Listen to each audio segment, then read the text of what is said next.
free nations of the world were finally about to defeat the USSR. To save themselves, the Soviet leaders came up with a desperate plan. They created an experimental time travel device and went back into the past to eliminate the one man most responsible for the Allies' technological superiority, Albert Einstein. Then forever changed the future. In this new timeline, the Soviets were the aggressors and the Allies were on the run. But in the process, they inadvertently spawned a third world power, the Empire of the Rising Sun.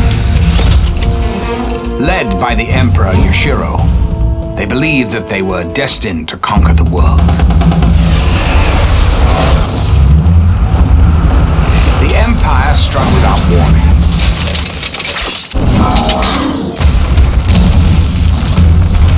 Luckily, we weren't caught totally unawares. We rallied our troops and marshaled our forces. We proved victorious.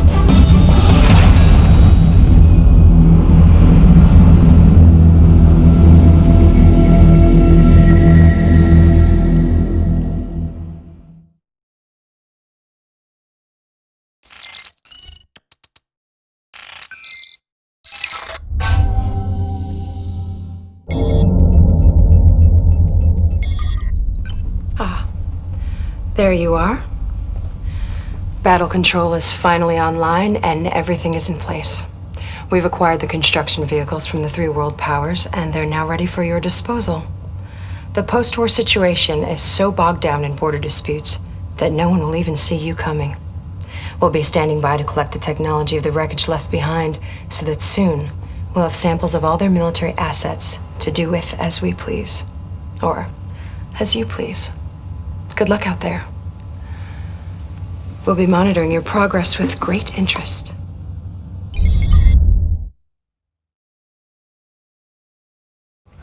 Well, that's a good question, thank you. With the Soviet Union's government dismantled, we can now share the benefits of the free market with those who have been excluded. The Allied occupation forces are only there to ease this transition. I mean, there has been rumors of a possible resistance, but so far, I'm glad to say, we haven't seen anything of the sort. The Russian people have welcomed us with open arms. They've denounced their former leaders and have embraced liberty and opportunity.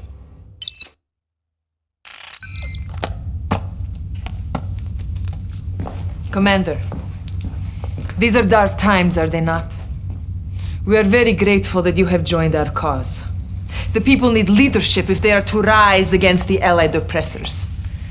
Our resistance movement is well underway, but we have a problem.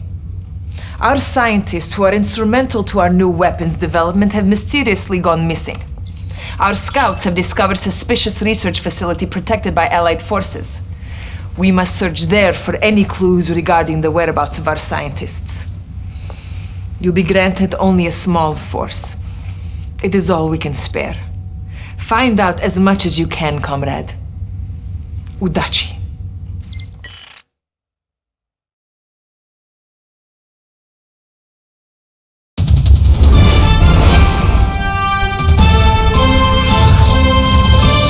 Today, the world's largest technology firm, Future Tech, again made headlines when hundreds of activists protested outside their corporate headquarters.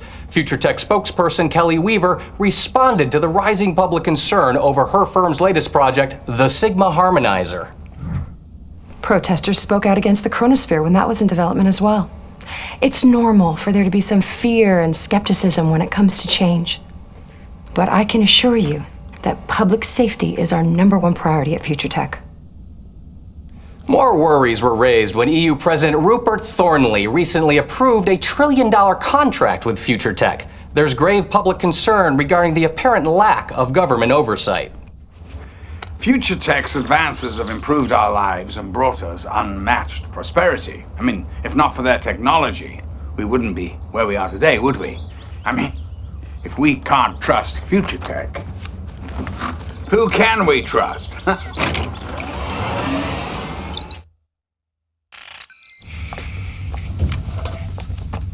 I can't believe this. Future Tech has full support from the Allies, even though they have been kidnapping our scientists for their own devices. We have located another secret research facility.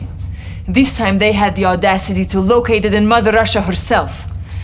Protect our people and put an end to whatever they are doing there. Do svidaniya.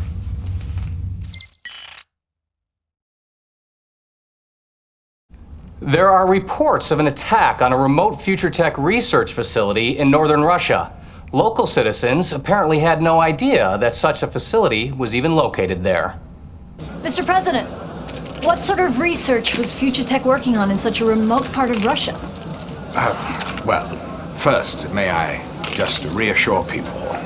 Our first concern right now is finding the terrorist who perpetrated this cowardly attack. Now, I have full confidence that Future Tech is dedicated to making our world a better place. But, of course, they're employees. They can't be expected to build us a better future if they're working in fear of their very lives. Now, excuse me, we're late. Thank you.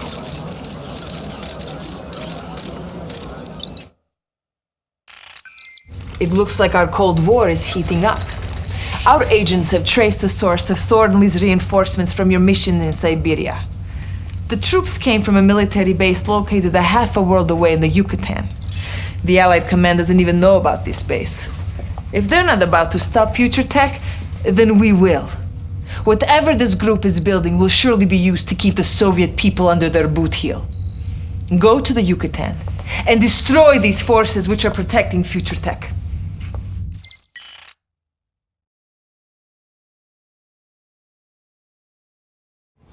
Allied troops have been deployed to protect Future Tech's controversial new Sigma harmonizer. It's scheduled to go online in the next few days, despite rising concerns as to its true purpose.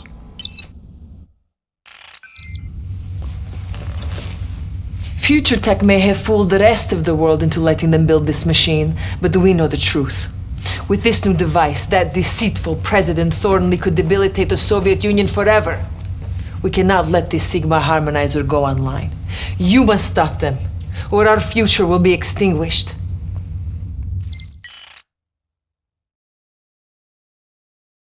I can assure you that Future Tech's board of directors knew nothing of Thornley's personal involvement in the Harmonizer project. And to make sure nothing like this ever happens again, we're putting in place additional security protocols.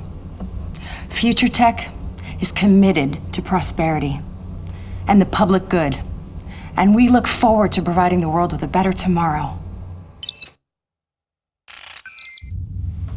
The Allied leaders have called to thank us for putting down this maniac Thornley. In fact, as we speak, they're pulling their forces from our territory so that they may increase security within their own. We have gained their trust, comrade. And now we will begin again to rebuild the glorious Union of Soviet Socialist Republics. The people thank you, Commander.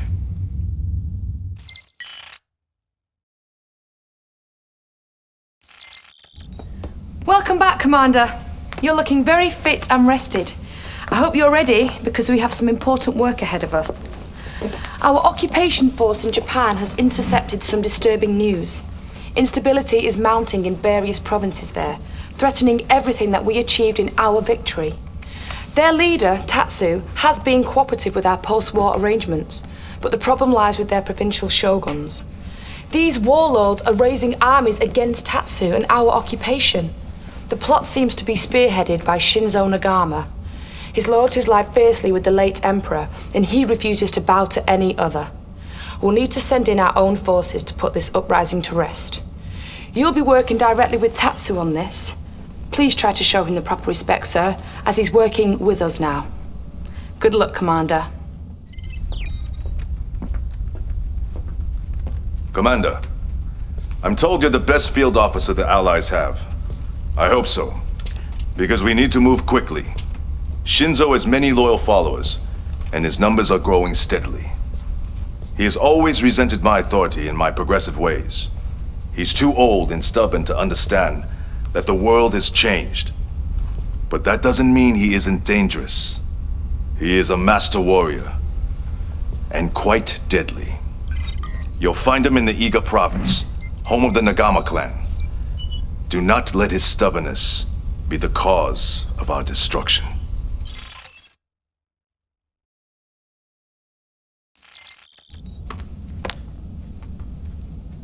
You haven't lost your touch, Commander. Shinzo's armies have sworn allegiance to Tatsu, so now that area is secured. However, there are still other shogunate leaders who are yet willing to back down. Despite Shinzo's defeat, the warlord Kenji in Osaka continues to marshal his forces. Tatsu will give you the particulars on your assignment. Do be careful, sir. Kenji has always been arrogant, but I never thought he would go this far and betray me.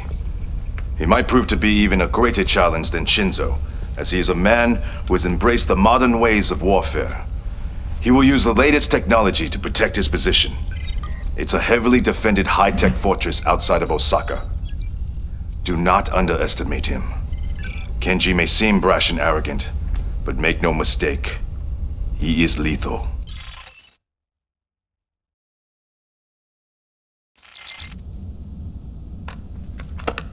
Good job, Commander. Thanks to your brilliance on the battlefield, the rebellion is very close to being contained. There is only one shogun who is left to surrender. Takara is planning a full-scale assault upon the throne. She needs to be stopped, sir. I know your men are tired and your equipment has been pushed to the limit, but this is our last chance to prevent this region from falling into chaos. Tatsu will brief you on the specifics. Good luck. Commander, Takara inspires great loyalty in her men, but she cares nothing for the Empire. She has already turned her people against me. If we let this corruption spread, everything that my father stood for will crumble. Her samurai will die to protect her. Let them have that honor. Show no mercy, Commander. Kill them all.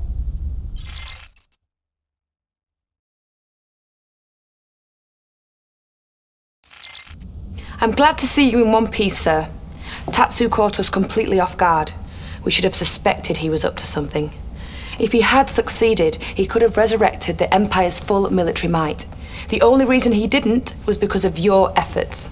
The world owes you a great debt. Thank you, Commander.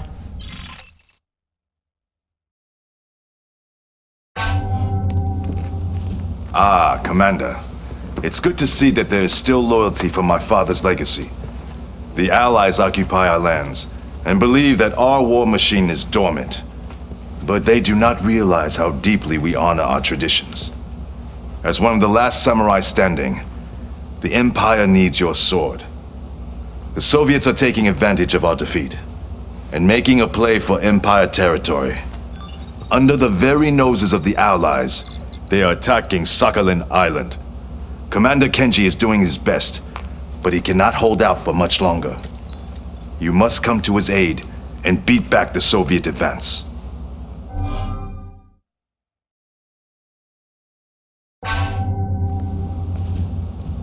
Excellent work, Commander. But the Soviets are still threatening our borders. Now these arrogant Gaijin are preparing to take Oki Island so they can turn it into a naval base. Oki is not just any ordinary island.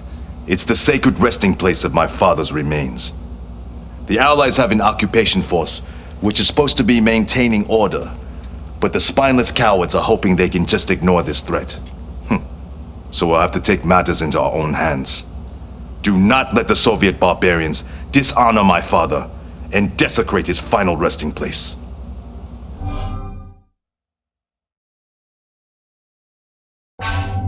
Commander, you have honored my family with your victory at Oki Island. But now it is time to take the fight to the aggressors. We must make Moskvin and Oleg regret that they ever stood up against the rising sun. Attack Vladivostok and erase every trace of the Soviet presence. Once this is done, the Pacific will be ours, and our control over these waters will be as it was before the war. Bring them to their knees, Commander. Make them pay for their impudence.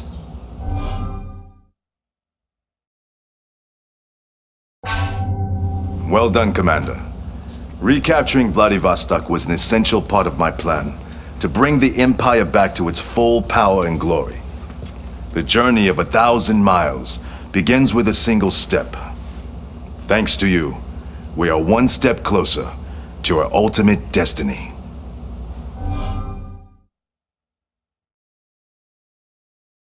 Tonight, for our special report, Brenda Snow is here with an exclusive on the powerful and elusive Yuriko Omega. Brenda? Thanks, Ted. By now, you may have heard the stories of Yuriko Omega, the mysterious Japanese girl with the terrifying psionic powers. During the war, Allied soldiers claimed that she decimated entire combat battalions using only her mind. Who is this young girl? Where did she come from? And how did she develop these fearsome and fantastic abilities? Yuriko's history is somewhat murky. Some sources say that her real name is Yuriko Matsui, and that Omega is simply a code name used by the military. According to these same sources, she was born in the small coastal town of Tanabe and exhibited paranormal powers from the time she was very young. There are indications that she was scorned by her schoolmates because of her unique abilities. When the government learned of these talents, she was taken away to the Shiro Psychic Research Center run by this man, Dr. Shinji Shimada. He's widely known for his advances in the area of psionic research. What did the scientists at the Shiro Research Center do to this confused, lonely little girl? We may never know exactly, but whatever it was, she was never the same again. Welcome back to our special report on Yuriko Omega. During the war, Yuriko was used by the Empire's military machine. Her psionic powers made her one of the most dangerous weapons in the Empire's arsenal. Her reign of terror ended when the Allied forces invaded Tokyo. Yuriko was found unconscious under the rubble of the Imperial Palace and taken into custody. Transported back to the West, she was kept in complete isolation in a high-security compound deep in the jungles of Guam. Allied military officials still refuse to comment on the disastrous events which followed Yuriko's detainment. We do know this, though. Yuriko Omega was nowhere to be found and is now assumed to be on the run. Where could she go? If the military knows, they aren't saying. One thing is certain, however. Sometime, somewhere, she will reveal herself. And when she does, hundreds, thousands, possibly millions will be in very grave danger. So, do they think she's trying to get back to Japan? No one knows, Ted. Since her escape, there's been no sign of her whatsoever. Well, thank you for that, Brenda. Fascinating. Now we go to Molly McFarland, who's at Sunshine Mall covering the grand opening of a brand new putt-putt golf course.